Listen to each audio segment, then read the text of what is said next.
Would you believe me if I told you that you only need to work out 90 minutes per week to get fit? Not an hour, 5 to 7 days per week. Just 30 minutes, 3 days per week.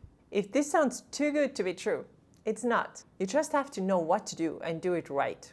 And in this video today, I'll tell you exactly how to structure your workout if all you have is 30 minutes, 3 days per week. Now let's be clear here. It's not going to get you to the Olympics. You're not going to sprint there. But if your goal is to get fit and get leaner, feel good in your body, especially as a woman over 40, you can absolutely do it. For many women, this is not just enough to get started. It is exactly what allows them to stay consistent. And this is where the results come from. Sure, if you have time for 1-hour workouts and more than 3 days per week and you recover well, absolutely you can do it. But if you don't have the time, which is the case for a lot of people, then don't let that hold you back. Now, the reality with this approach, 3 workouts per week, 30 minutes each, is that people tend to overlook it and not even consider it because it doesn't seem to be effective. It just seems too simple. And because that's what they think, 2 things happen. The first thing, nothing happens because they just don't do it. A lot of people believe that if they cannot spend the whole hour at the gym, then it's better not to waste their time at all. And this is just not true. If you're currently doing almost nothing or absolutely nothing to strengthen your body, and then you start doing 90 minutes per week, well, that's 90 minutes more than before, isn't it? Also, think about it this way. Let's say you decide to set aside $10 every day. By the end of the month, you have $300. Isn't it something?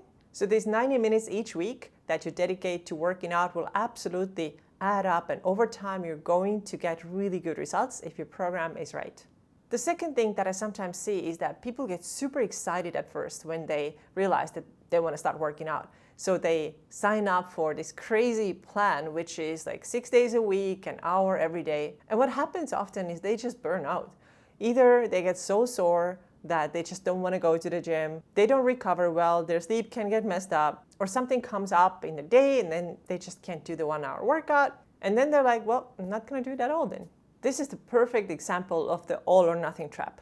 But think about it. If you committed to 30 minutes, 3 days a week, and you could do it even at home if you needed to, maybe that's something you could actually stick to.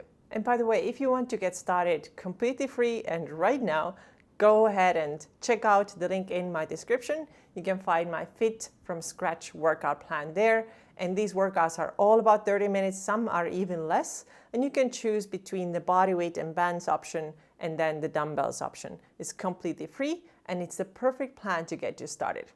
So working out 3 days per week for about 30 minutes will absolutely give a beginner amazing results if the program is done right. And it can also work really well for somebody who is maybe a little bit more intermediate, but needs to reduce their workouts for a little bit. And they can see great results too, as long as they're doing the right things. Let's talk about then what are the 4 things that you need to do consistently if you want to get results by doing 3 workouts per week, about 30 minutes each. Number 1, focus on compound movements. This is the most important thing, especially if you have limited time. Compound exercises are the exercises that use bigger muscle groups and use multiple muscle groups at once. For example, think about squats or lunges. When you do these movements, you're using all your leg muscles, your butt muscles, your hips. That's a lot of muscles with just one exercise. Then think about the deadlift, for example. Every muscle in the back side of your body is in action, is working hard. Literally from your feet all the way up to your neck. Overhead presses are another great compound exercise, meaning that you're using your shoulders, your arms, even some muscles in the back. And rows are also a great example. You're using your arms and you're using all of your back muscles as well. These movements have to be the cornerstone of your strength training. Now think about smaller movements that are not compound movements. So let me give you a couple of examples here too. Let's say triceps kickback or biceps curl. They're not bad exercises, they're not wrong exercises. But if you don't have a lot of time, these muscles are already working. When you do your deadlift, when you do your overhead press, if you do have time for those exercises, that's fine. Put them at the end of your workout. Don't start with them. What I often see is women go to the gym, they get on a treadmill for 10-15 minutes, they do a couple of biceps curls and then some tricep exercises, and that's all. And this is really not the way you're gonna get results, so don't do it. Always start from compound movements. Think, what makes my body work the hardest? What can I do all at once, as much at once as possible, and focus on those exercises. Larger muscle groups obviously build more strength, but they also burn more energy, which is exactly what you want if you want to get fitter and leaner. These exercises are also best for increasing your metabolic rate. They're best if your goal is to burn a lot of energy while you are at rest. Yes, it's totally a thing. You do burn energy, you do burn calories also when you're resting. And the more muscle you have built, the bigger muscles you have focused on, the higher your metabolic rate and the more energy you burn even when you're resting. So here are all the reasons to focus on those big lifts and do them first. Your workout could literally consist of 3 of those compound movements, and if this is what you have the time for, this is what you do.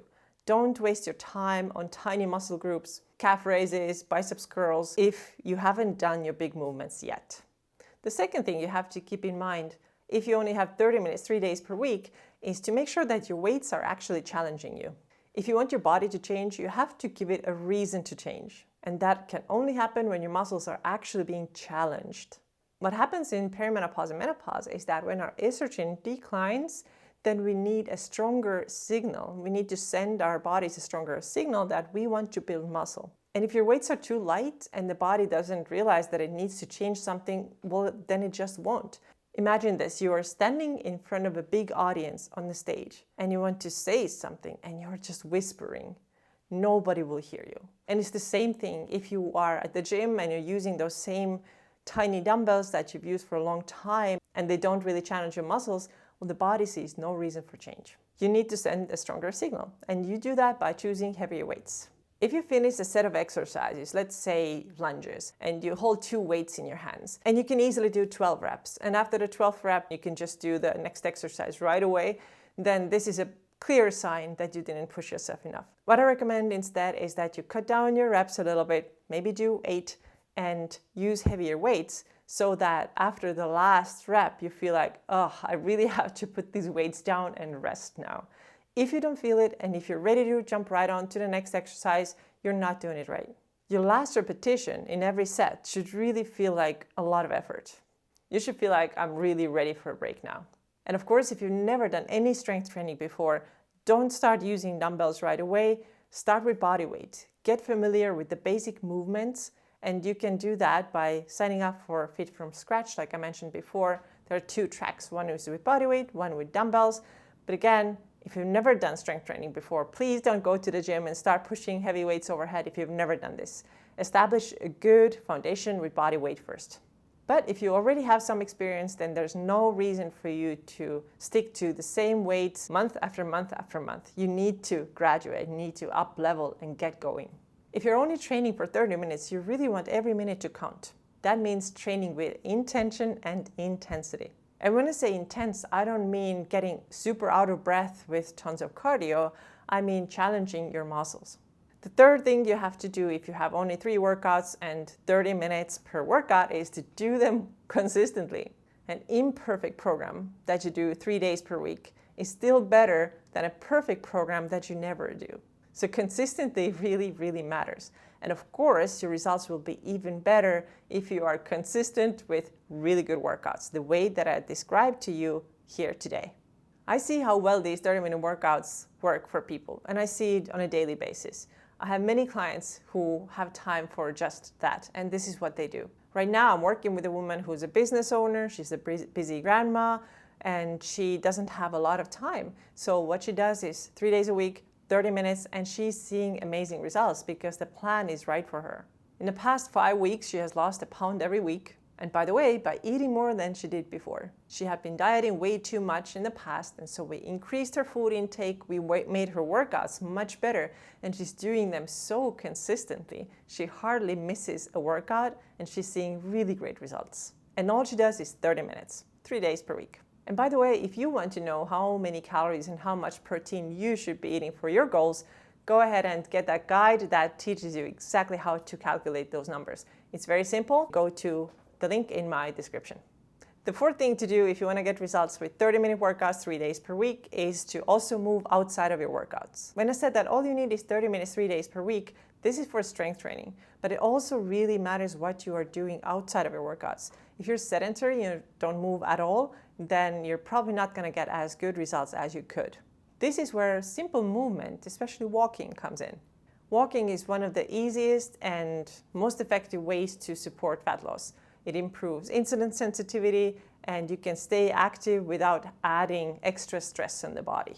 I know that it can be hard to find time for walking, so I personally use a desk treadmill. I use it quite a bit, and I also make sure to get outside for a walk, even if it's just 20-30 minutes per day. Sure, it is a lot nicer to be outside, get some fresh air, and not be on my computer. But if this is what I have to do sometimes, this is what I do. I work and I walk on the treadmill. Because if I'm inside and I'm working anyway, might as well walk while I'm doing it. Many people say that they don't have the right desk, it's not high enough, and they don't want to invest in it. Here's the solution that I have. I just use bed risers to lift up the desk, and that's what I use. I do almost all of my client calls walking on a treadmill, and if I need to type, I just slow it way down. And of course, I don't spend all the day on the treadmill walking on it, but enough to get my 10,000 plus steps every day. And of course, don't forget simple things such as parking further away and taking the stairs instead of escalators. All these things are little micro movements that actually add steps, and they are all useful. They all add up. How many steps should you get? A good starting point is to look at how many steps you are getting right now on a daily basis, and then bump that up a little bit. If you're already at 10,000 and that feels good to you, that's great.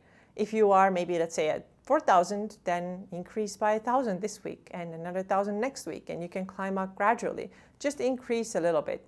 The exact step number is not always even the most important thing. What's more important is that you move throughout the day. For example, a lot of people like gardening and they are outside, they're still moving their body. They don't necessarily always get steps, but they do move their bodies. So find opportunities to do that. If you enjoyed today's video, leave it a thumbs up and subscribe to the channel. Also, check out the next video as well.